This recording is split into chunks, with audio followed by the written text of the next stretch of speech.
अलंकार। हिंदी व्याकरण में अलंकार का अपना एक बहुत बड़ा महत्व है। पहले तो हम ये जानें कि अलंकार होता क्या है। तो अलंकार का अगर हम शाब्दिक अर्थ देखें तो उसका अर्थ होता है आभूषण या गहना। अच्छा, एक बहुत पुराने कवि थे भूषण, उन्होंने कुछ बातें कही थी, कुछ पंक्तियां कही अलंकार को लेकर। भूषण बिन न विराजते कविता वनिता मी। भूषण यानी आभूषण, गहनों के बिना तीन चीजें ही बिल्कुल अच्छी नहीं लगती। एक कविता, एक वनिता, वनिता का मतलब होता है महिला, स्त्री, ठीक है, और मीत, मीत यानी हमारी धर्मपत्नी या हमारी संगी साथी जो भी होती है वो सुंदर नहीं लगती बिना गहनों के। अच्छा, आप ही बताइए, दो महिलाएं हैं, एक गहनों से सजी धजी है और एक बिल्कुल साधारण है, तो आपको कौन सी वाली ज्यादा अच्छी रहेगी? हाँ, जिसने गहने धारण कर रखे हैं। तो हमारी कविता भी कुछ उसी तरह की है।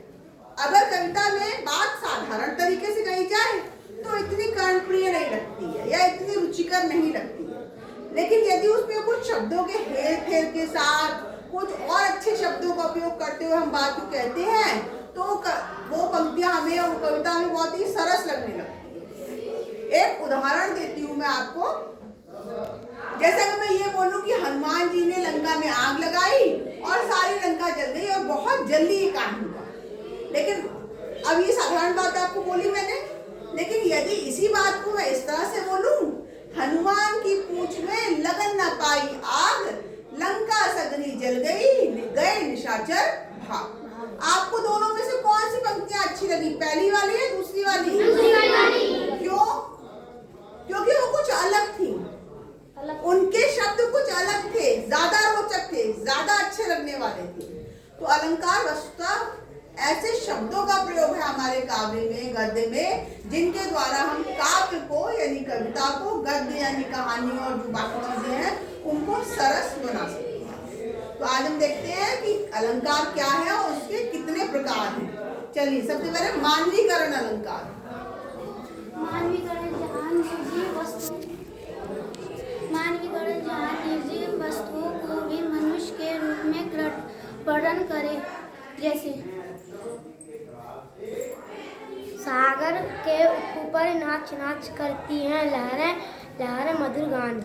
देखिए, यहाँ पर मानवीकरण का इन्होंने बहुत अच्छा उदाहरण प्रस्तुत किया है कि सागर के ऊपर, अब सागर का हृदय तो होता नहीं है, लेकिन कवि ने कहा है सागर के ऊपर नाच नाच करती हैं लहरें मधुर गान, लहरें भी नाच रही हैं। तो इस प्रकार हम देख सकते हैं कि मानवीकरण वो अलंकार है जिसमें हम निर्जीव वस्तुओं में भी सजीव चीजें ढूंढते हैं। नियमक अलंकार, एक शब्द दो अलग अर्थ। जैसे काली घटा का घमंड घटा, एक घटा बादल वाली, दूसरी कम होना।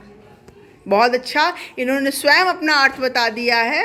उत्प्रेक्षा अलंकार, तुलना के लिए किया जाए, मानो प्रतीत होता है, कहते हुए यूं उत्तरा के नेत्र जल से भर गए, इनके कर्णों से पूर्ण मानो हो गए पंकज नहीं। बिल्कुल सही। उत्प्रेक्षा, जहाँ हम मानो, प्रतीत होता है, लगता है, इन शब्दों का उपयोग करते हुए बात कहते हैं, वहाँ उत्प्रेक्षा अलंकार होता है।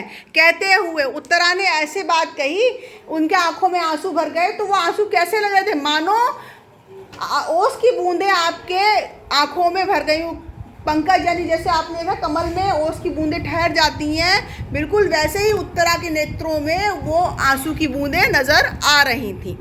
रूपक अलंकार, रूपक अलंकार वो है हाँ किसी वस्तु को किसी और चीज के रूप में देख सकते हैं। जैसे मन सागर मनसा लहरी, बूढ़े बड़े अनेक, यहाँ पर सागर, मन सागर और इच्छा पर लहर का आरोध है। धन्यवाद। विरोधाभासी अलंकार, जहाँ दो बातों में विरोध हो, जैसे लहरों में प्यास लगती, बगल पाते था खाली। वेरी गुड, बहुत अच्छा। यहाँ पर विरोधाभासी अलंकार का इन्होंने बहुत अच्छा वर्णन किया। लहरों में प्यास भरी थी, लेकिन लहर तो स्वयं पानी से भरी होती हैं, तो उनमें प्यास कैसे आ जाएगी? तो दो अलग बातों को कवि ने एक साथ जोड़ के बहुत ही अच्छी रचना की है। संदेह अलंकार, जहाँ बातों में संदेह या शक हो, जैसे नारी सारी विथ नारी है कि नारी विथ सारी है, सारी ही की नारी है कि नारी ही की सारी है। बहुत अच्छा। यहाँ समझ ही नहीं आ रहा, ये वर्णन है द्रौपदी के चीरहरण के वक्त का।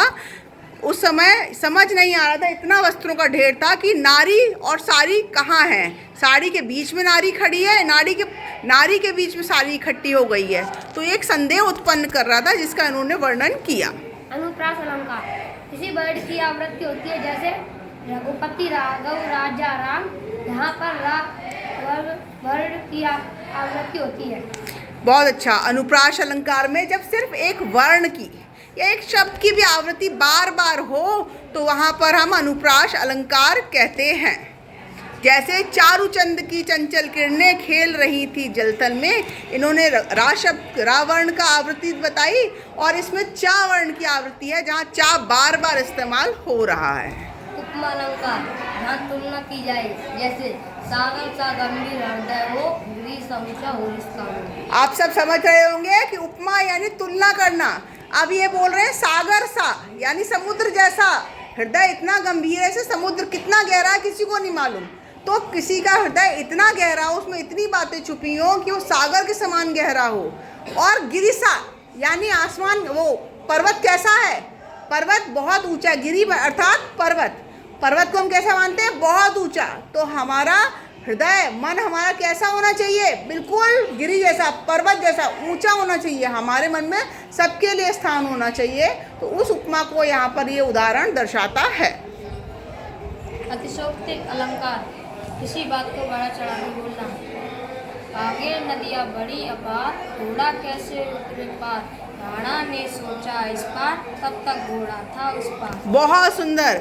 अतिशयोक्ति अलंकार अर्थात वो अलंकार जिसमें हम बातों को बहुत बढ़ा चढ़ा के बोलते हैं और वो सत्य से काफ़ी अलग होती हैं। जैसे उन्होंने उदाहरण दिया कि नदियाँ आगे, राणा प्रताप अपने घोड़े चेतक के साथ जब जा रहे थे तो वो केवल नदी के इस पार, बड़ी नदी थी उसके इस पार से सोच रहे हैं। जब तक वो सोच रहे हैं इतनी ही देर में बहुत बड़ी नदी को चेतक ने पार कर लिया। ऐसी अतिशयोक्ति इन पंक्तियों में दर्शाई गई है। तो आशा है कि आप सबको अलंकार अब समझ आ गए होंगे। समझ आए? चलिए, वेरी गुड।